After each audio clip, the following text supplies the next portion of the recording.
Halo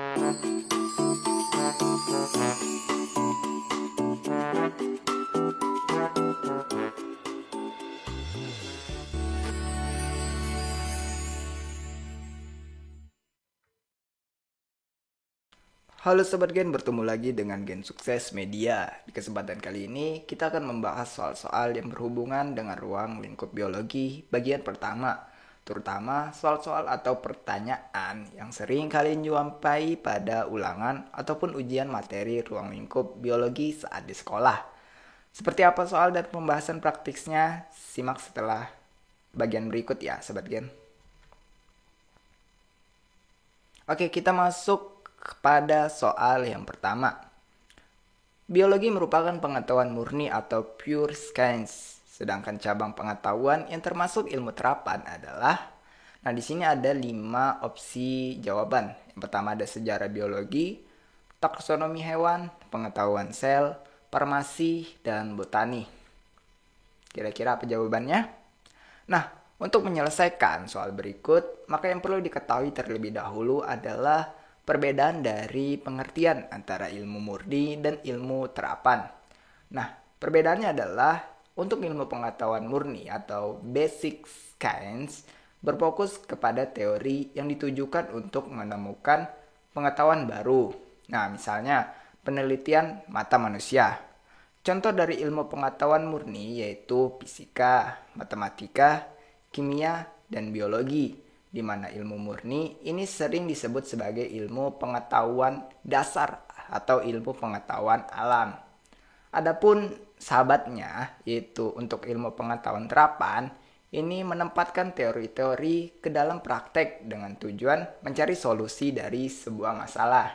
Misalnya, ketika diketahui bahwa mata dapat mengalami permasalahan kesehatan, para ilmuwan dapat berhasil menemukan kacamata. Dengan kata lain, melalui ilmu pengetahuan terapan, ini kita mendapatkan berbagai produk dan layanan baru, tetapi perkembangannya ini berawal dari kemajuan dalam ilmu pengetahuan murni sebelumnya. Contoh ilmu terapan ya meliputi ilmu medis seperti farmasi, farmakologi, endokrinologi, mikrobiologi medis, dan epidemiologi genetik, serta ilmu-ilmu lainnya. Nah, dari jawaban ini, maka kita tebak adalah jawabannya D, farmasi ya, karena termasuk dalam ilmu terapan. Kita lanjut. Oke, masuk pada soal nomor 2. Pengetahuan tentang makhluk hidup mulai dikenal sejak, ada pilihannya ya. A. Manusia mulai mengenal kehidupan. B. Zaman peradaban Yunani kuno. C. Manusia dihadapkan pada masalah hidup. D. Zaman peradaban Mesir kuno. Dan E. Peradaban manusia purba.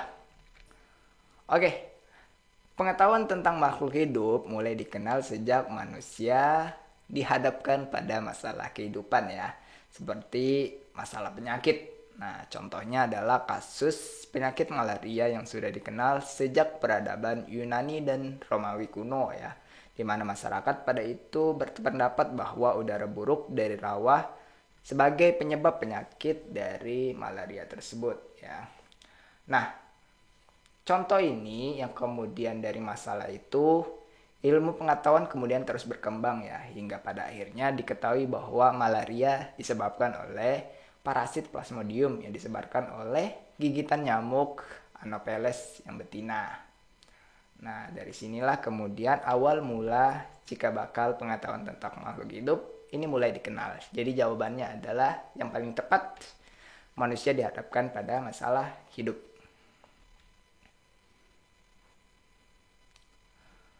Kemudian kita masuk pada soal nomor 3. Pengertian biologi yang paling tepat dijabarkan sebagai berikut. Nah, ini ada beberapa opsi jawaban. Kira-kira yang paling tepat yang mana? Ya, yang paling tepat adalah biologi adalah ilmu yang mempelajari semua makhluk hidup yang ada pada masa kini dan masa lampau. Ya, ini yang paling tepat di antara ke-5 atau keempat jawaban yang lain. Jadi pengertian biologi adalah ilmu atau pengetahuan yang mempelajari semua aspek kehidupan, baik pada masa kini dan masa lampau ya. Tidak hanya pada masa lalu ataupun masa saat di depan ya. Nah, untuk yang nomor pilihan opsi A sendiri menjelaskan tentang arti keseimbangan alam, ini termasuk salah satu kajian dari biologi ya. Jadi belum secara luas mencakup pengertian biologi itu sendiri ya, karena dipelajari juga pada materi ekosistem, termasuk jawaban B juga dipelajari pada materi ekosistem atau interaksi antara makhluk hidup. Kemudian ini mencakup jawaban dari yang D yang paling tepat. Kemudian yang E ini saya kira untuk jaringan kehidupan ini agak bingung ya, antara jaringan atau organisasi kehidupan ya. Tapi yang paling jelas adalah D. Kita lanjut.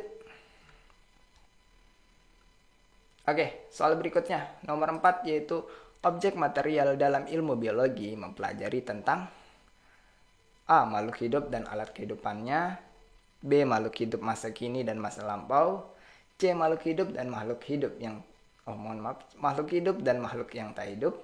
D. Mikroorganisme dan makroorganisme. Dan E. Makhluk hidup dan lingkungannya. Oke, soal ini sangat berhubungan dengan soal sebelumnya ya sahabat gen, di mana soal ini berkaitan dengan pengertian biologi itu sendiri.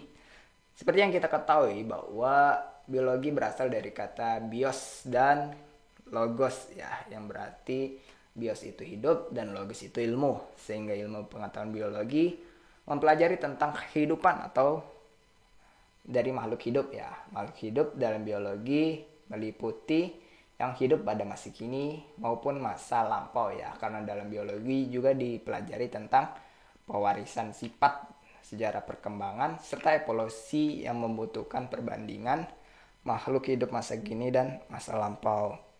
Jadi jawaban yang paling tepat adalah makhluk hidup masa kini dan masa lampau. Oke, kita lanjut pada soal berikutnya. Soal nomor 5. Objek kajian biologi adalah benda-benda yang konkret.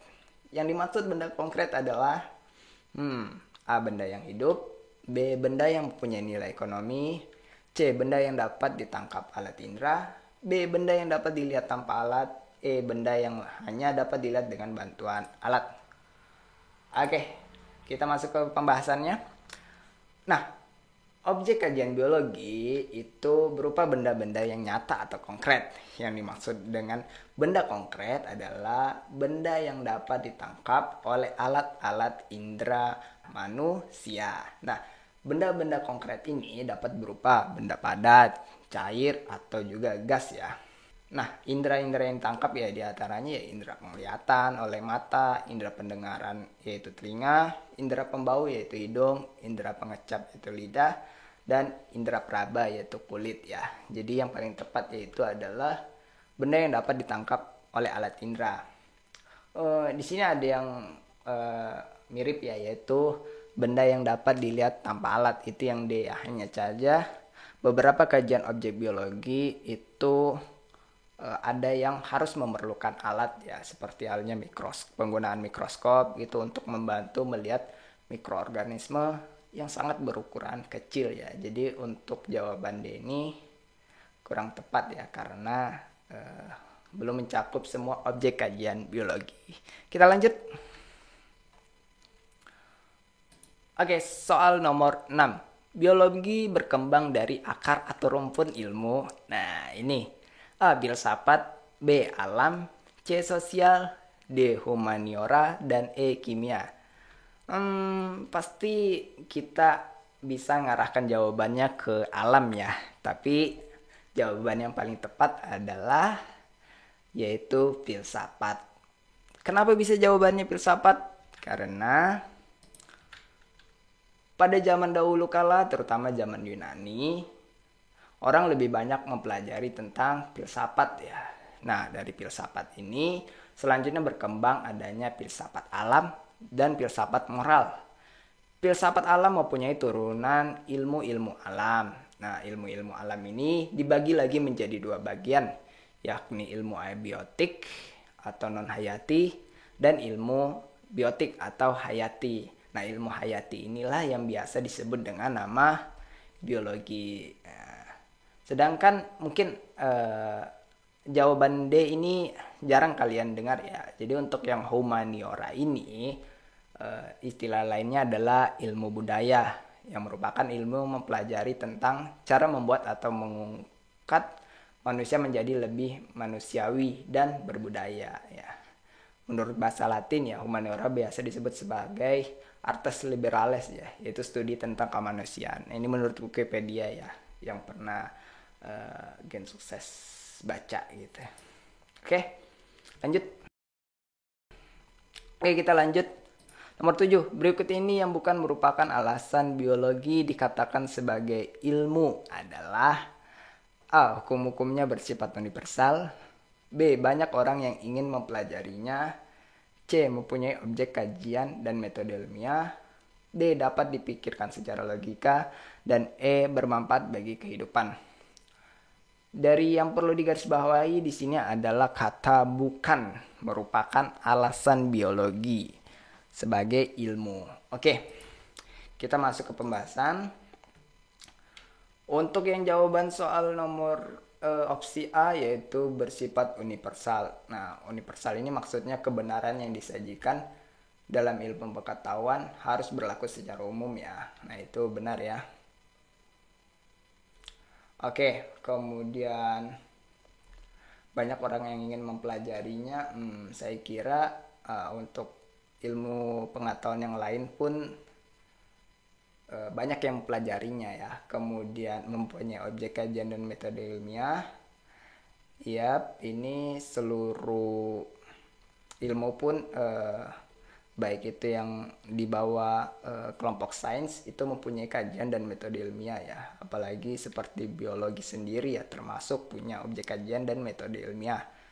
Kemudian dapat dipikirkan secara logika.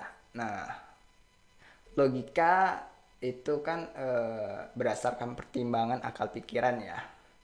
Berarti ini termasuk benar juga untuk ilmu pengetahuan biologi. Dan E. Bermanfaat bagi kehidupan. Jadi jawabannya yang paling tepat adalah banyak orang yang ingin mempelajarinya. Karena ini sudah mencakup seluruh ilmu pengetahuan ya. Bukan alasan biologi dikatakan sebagai ilmu ya. Karena apapun bisa dipelajari gitu ya. Bahkan untuk hal negatif pun sebenarnya bisa dipelajari atau ingin dipelajari oleh seseorang ya, bukan hanya sebatas ilmu. Oke, kita lanjut. Oke, nomor 8. Ruang lingkup biologi yang paling mendasar adalah A. Sel, B. Biosfer, C. Jaringan, D. Organisme, dan E. Molekul. Oke, untuk menjawab ini kalian sahabat Gen pasti pernah mempelajari tentang organisasi kehidupan ya, mulai yang dari yang terkecil sampai yang terbesar atau dari yang terbesar hingga terkecil. Nah, untuk yang paling mendasar berarti kan ini yang paling bawah ya, atau basicnya, yaitu adalah urutan paling bawah yaitu sel ya. Nah, ini ada mulai dari sel, jaringan, organ, sistem organ, individu, populasi, komunitas, ekosistem, bioma, atau biosfer ya. Itu dari yang terkecil ke yang terbesar ya. Walaupun sebenarnya dalam sel juga terdapat molekul, tapi molekul ini dipelajari lebih banyak pada ilmu kimia. Oke. Nomor 9. Tingkatan ruang lingkup biologi yang ditempati oleh kumpulan beberapa populasi yang saling berinteraksi di suatu wilayah dalam waktu tertentu adalah. Nah, untuk menjawab soal ini maka kalian sebenarnya harus paham dulu tentang susunan organisasi kehidupan yang mirip pada soal sebelumnya yaitu nomor 8. Nah, jadi ketika melihat soal seperti ini, maka yang perlu diperhatikan adalah kata dari kumpulan dan selanjutnya ada kata apa. Jadi sini adalah populasi. Berarti untuk kumpulan populasi sendiri apa? Ya, berarti di atasnya populasi. Nah, di atasnya populasi itu ada yang namanya komunitas, yaitu di mana komunitas merupakan kumpulan populasi dari berbagai spesies yang saling berinteraksi dan hidup di area tertentu dalam kurun waktu yang sama, yaitu pada tingkat nomor 7 ya, untuk pada pembahasan yang Gen Sukses sajikan. Itu cara singkatnya menjawab soal seperti ini ya. Perhatikan aja kata kumpulan, setelah itu diikuti dengan kata apa. Lanjut. Kita masuk pada soal atau sesi terakhir ya pada ruang lingkup biologi bagian pertama ini. Soal nomor 10 yaitu deskripsi hasil pengamatan terhadap objek biologi yang menggunakan indera penglihatan. Contohnya adalah karena ini menggunakan indera penglihatan, berarti yang dapat ditangkap oleh panca indera mata. Nah, jawaban bau dan rasa ini merupakan alat indera yang berhubungan dengan penciuman, hidung, dan pengecap atau lidah. Kemudian bentuk dan ukuran itu bisa juga warna, bisa juga dengan mata, dan bisa juga dengan indera perasa yaitu kulit. Kemudian warna dan rasa, di sini ada rasa berarti pengecap, tekstur dan ukuran. Ini juga bisa dengan mata dan kulit ya atau perasa. Kemudian bau dan warna. Jadi jawaban yang paling tepat adalah bentuk dan ukuran ya. Nah, ini yang bisa ditangkap oleh indera ya. Saya kira ini bentuk ya bisa yang paling tepat lah diantaranya. Walaupun sebenarnya D juga bisa ya. Oke, saya kira itu ya untuk yang soal nomor 10.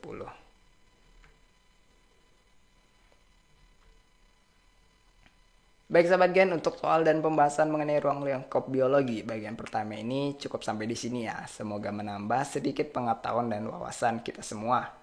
Di pembahasan soal berikutnya kita akan lanjutin pada subbab mengenai cabang-cabang biologi.